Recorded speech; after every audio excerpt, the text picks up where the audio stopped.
Good afternoon and welcome to the May 5th, 2022 Police and Public Safety Committee meeting. I'm going to begin by taking attendance. I have Councilmember Brennan.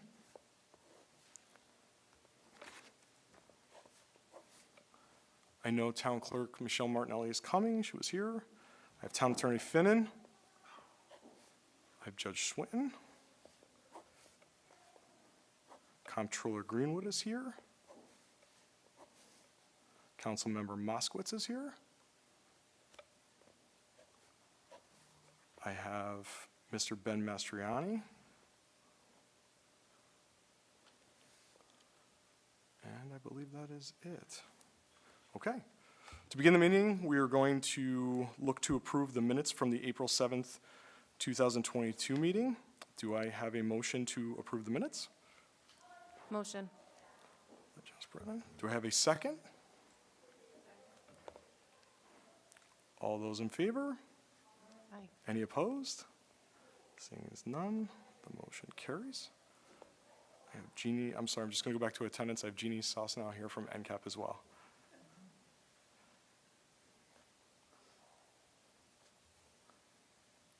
All right. So to begin, operations. The Police Reform Implementation Task Force meeting was held on April 7th of 2022, and the next meeting is for tonight at 5:30 for all those who can attend. Fleet and equipment. 601 and 602 replacement vehicles are still in the process of being outfitted to be put into service. I spoke with our vendor the other day. We're waiting on one last piece of equipment. The supply chains have sort of backed us up, and he's hoping to get that last piece of equipment by the end of May to be able to finish that. We have also put out a mini bid for 2 new vehicles for purchase in 2022. We talked about it at the last meeting. Unfortunately, they closed out the books on the 2022 models, so we're bidding on 2023 vehicles. Building, the Sallyport drain is still currently plugged. We're looking for solutions with Charlie Bergami. It's an ongoing issue. Training, recruit guest has continued to progress through the training at the Zone 5 Academy.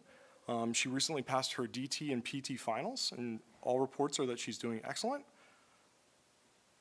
Sergeant Frenier is currently assisting with the Zone 5 Regional Law Enforcement Academy range, assisting recruit guest as one of our representatives from May 2nd to May 13th.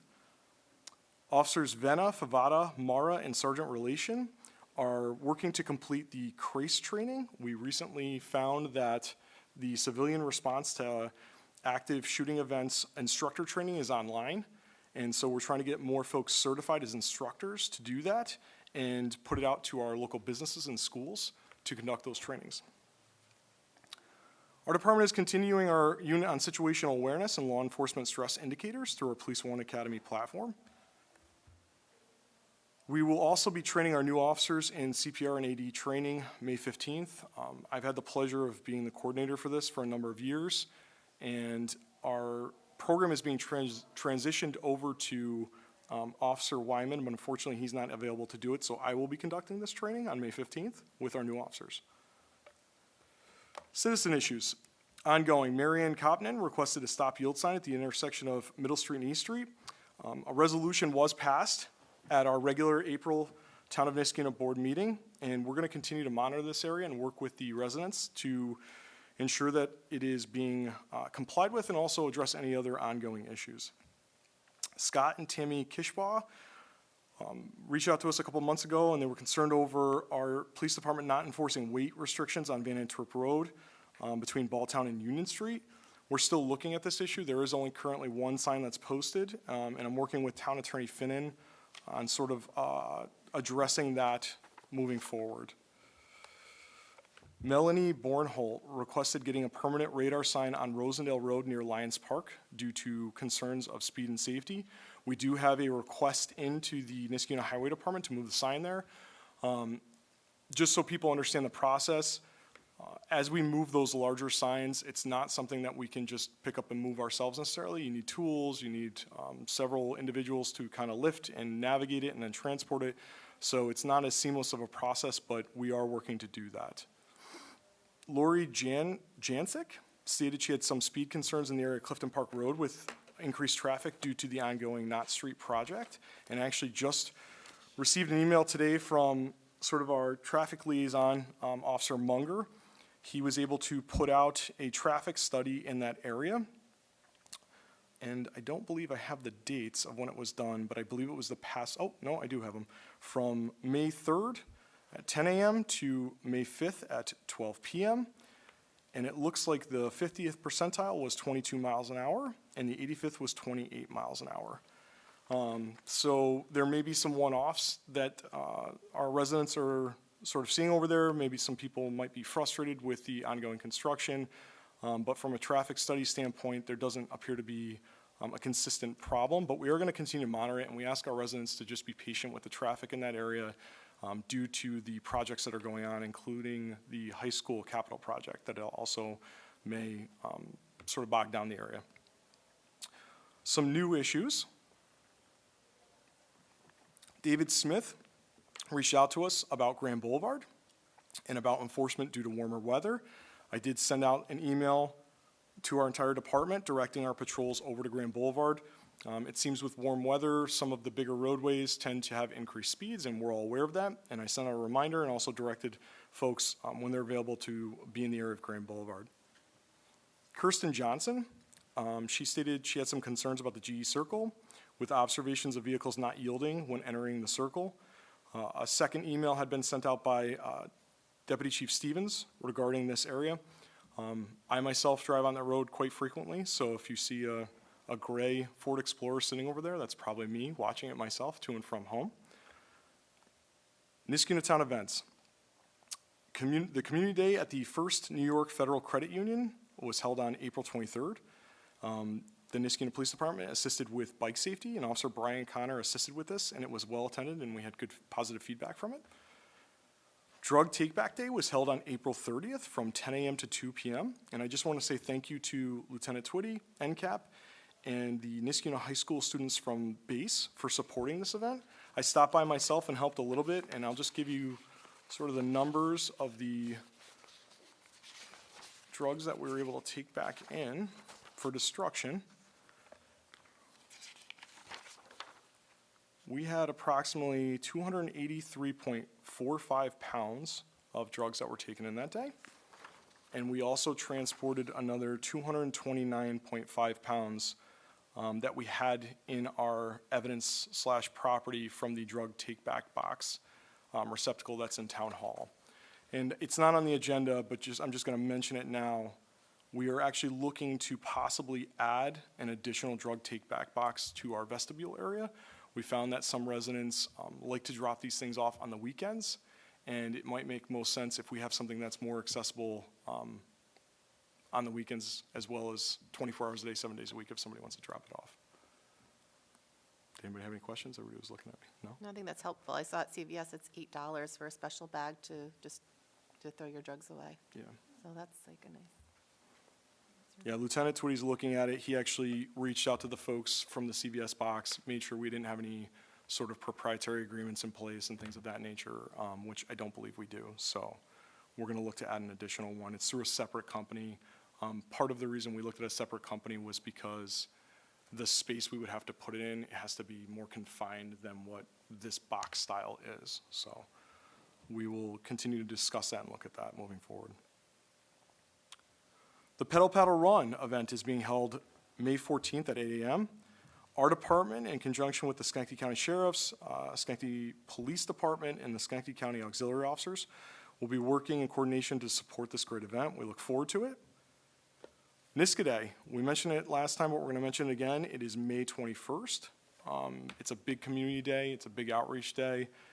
And we're looking towards supporting this event with NCAP and sort of the other coalition coordinators to make this another successful event. I'm sure people are excited about having this event again post-COVID, so we look forward to those things. Our town clerk discussed with me recently that we're going to begin doing soliciting permits again as we end COVID restrictions. And also, we had talked sort of offline about possibly creating a digital printable sign for town residents to post if they don't wish to be solicited that could be printed off the town website. And that's something we're going to look at moving forward on how we can sort of coordinate that. Do you want to come up, Michelle? I'm sorry. I'm speaking for you at this point. I apologize. Thank you. So when it comes to the sign, I talked to the clerk in the village of Scotia, who started this program a couple years ago. They did say they changed their town code In order to be able to do that? to allow residents to do that. They actually, they provide to the residents a sticker that they put on their window. But I think what you were talking about, the digital or PDF sign that they could just print, I think is a good start. Because we do have a lot of residents who will call complaining that their solicitor's out. At this point, we have issued permits for Mr. Dingaling and Kona Ice. So they are out on the streets. Okay. And we do have some applications in by other companies, but at this point, their applications aren't complete, so I couldn't bring them forward to be okayed. Okay. So if we can think about doing that printable sign, that might be helpful to residents. I don't know how everybody feels about that. I guess my question is, so the town code change, and I'm looking towards you, Elena. The town code change would be from an enforcement standpoint. Do you think there would be anything that would preclude us from just offering signage to suggest that people don't want solicitation until we look at that long term? Not that I'm aware of. I'm trying to pull up their code right now so I can take a look to see what they did, just because it doesn't make sense to me, but I'm sure that there's some reason. So I'll pull it up and I'll take a look if I have it done before. Maybe because of the extent that they're going to. And- I mean, they have a list of the people that request this, and then they keep updating the list and present it to the solicitors every time it's updated. They have a very small population there. I think for us to do that in our office, it would just be Right. too much. Which is why if it's more of just a service to be suggestive that folks don't want solicitations versus like sort of an enforcement mechanism. I'm going to try to pull it up now, so if I can get an answer before the end of the meeting, I'll Okay, let you know. awesome. Okay. All right, thank you. Thanks, Michelle. Judge Schwinn, do you have anything for the courts?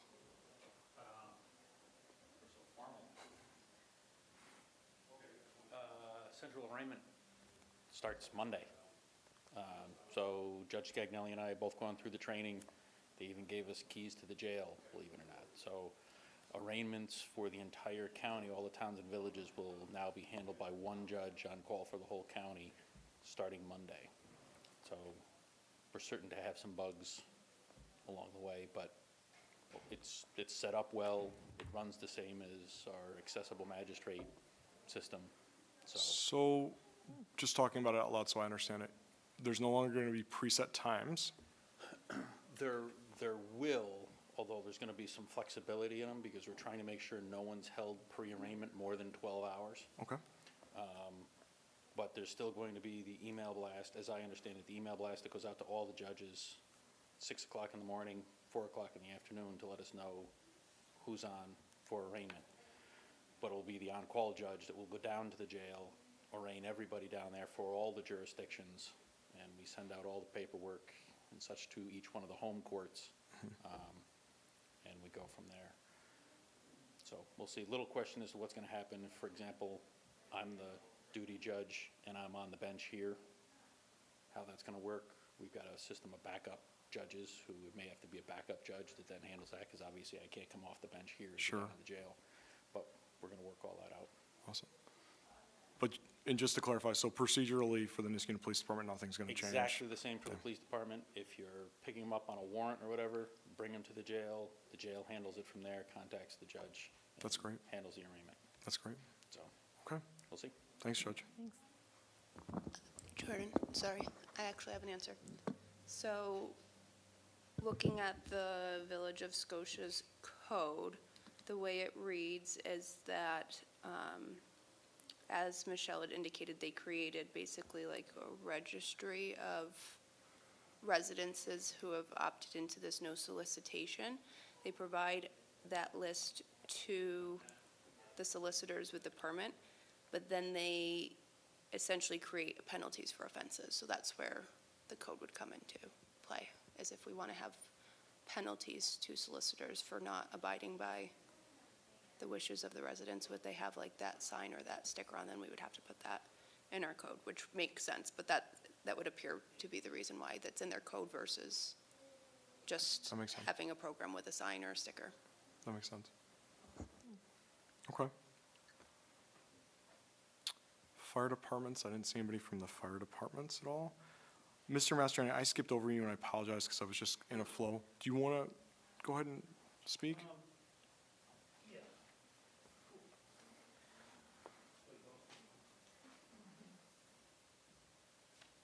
Jordan and I talked before the meeting a little, and we talked during the, or email, I should say, back and forth, and I worked with Laura in the committee for the Complete Streets. I've been in Wyoming for 8 years, talking about, like a lot of other people, the volume. And I know we're up against a couple things. You can't do the 3D.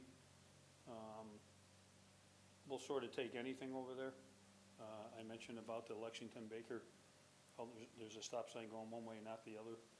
Because a lot of people come through from Gurling, come down, just cut over doing the yield, boom, come over and, you know. I mentioned about the 18-wheelers coming through. And like I said, I don't know if it's signs or, I see at the end of Seneca there, you can't take a right between 3 to 6 when it gets busy. Whatever we can come up to stop some near misses I've seen, and the rhetoric, like a lot of people are complaining about it, the volume of people cutting through. So I know we're all on board of what you can do or what you can't do, but hopefully it's something.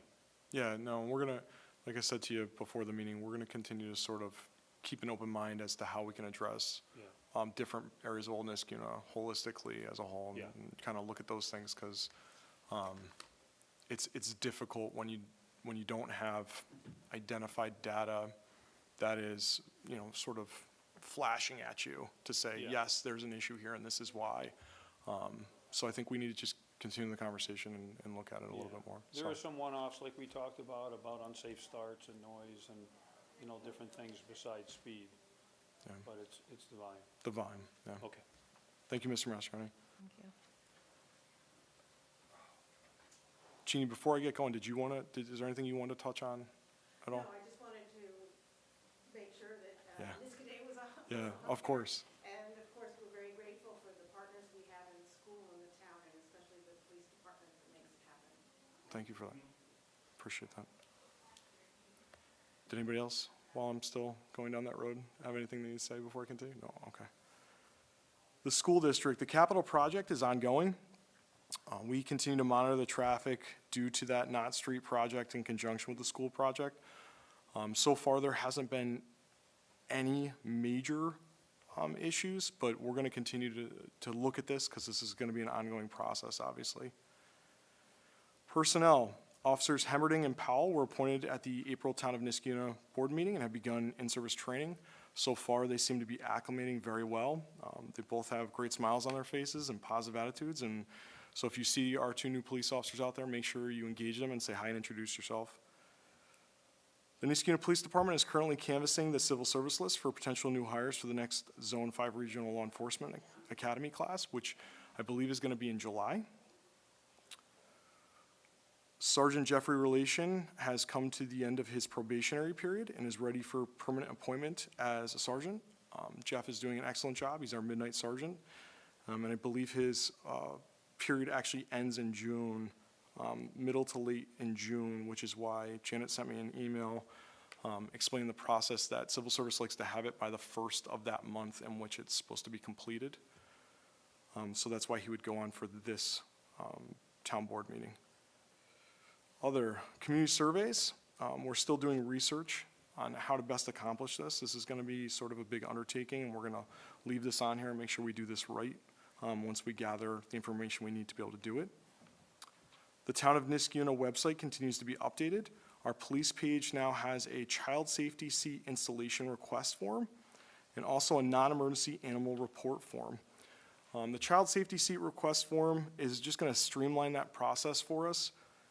Myself, Officer Munger and Sergeant Party are our child safety seat technicians. And what it's going to do is it's going to go more direct. So rather than having to call the UCC or call our department and sort of have folks in the middle, it's going to be a direct email to the child safety seat technicians to be able to set up and accommodate those appointments.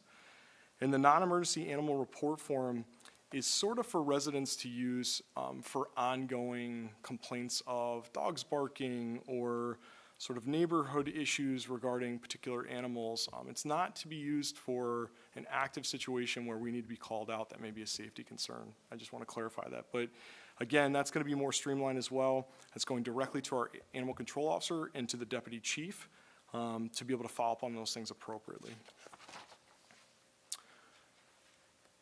Our department has completed our applications for both the PTS and CPS grants for 2023.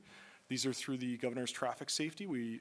They're annual applications that we have applied for, and we get monies to put out for more traffic safety details, and also the CPS grant is for child safety seat funds to get our officers trained in it, for us to be able to go to conferences and get the most up-to-date training through them and information. So those are great things, and we look forward hopefully to getting those things approved.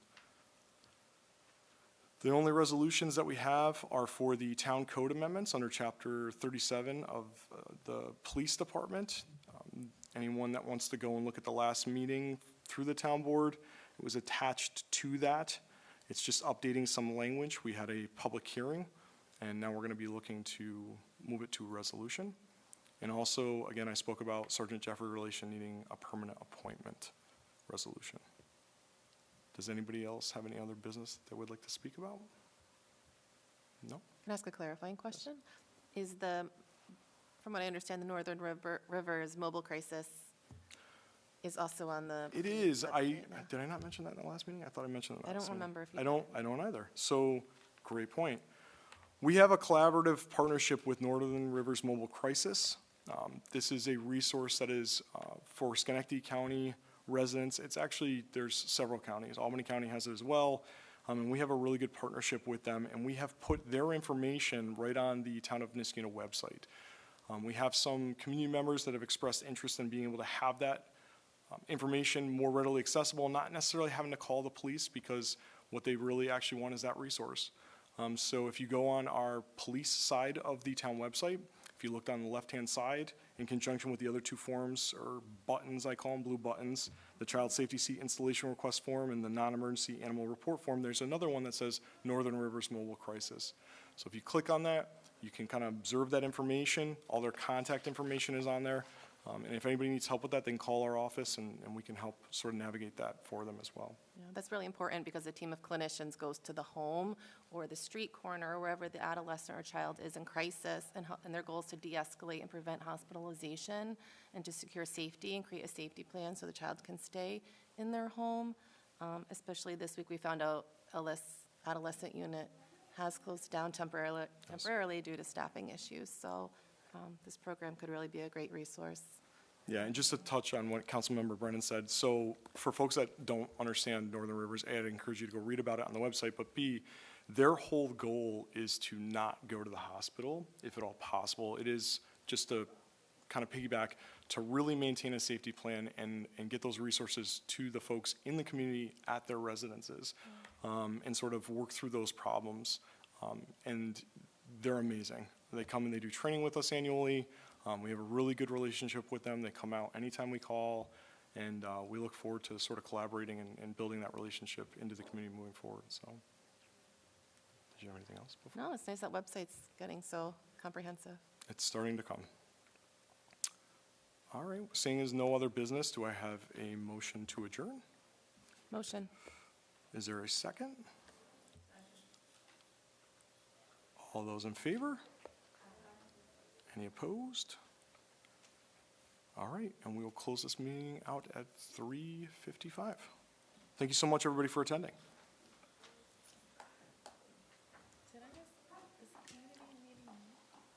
I think it's up in the shade room.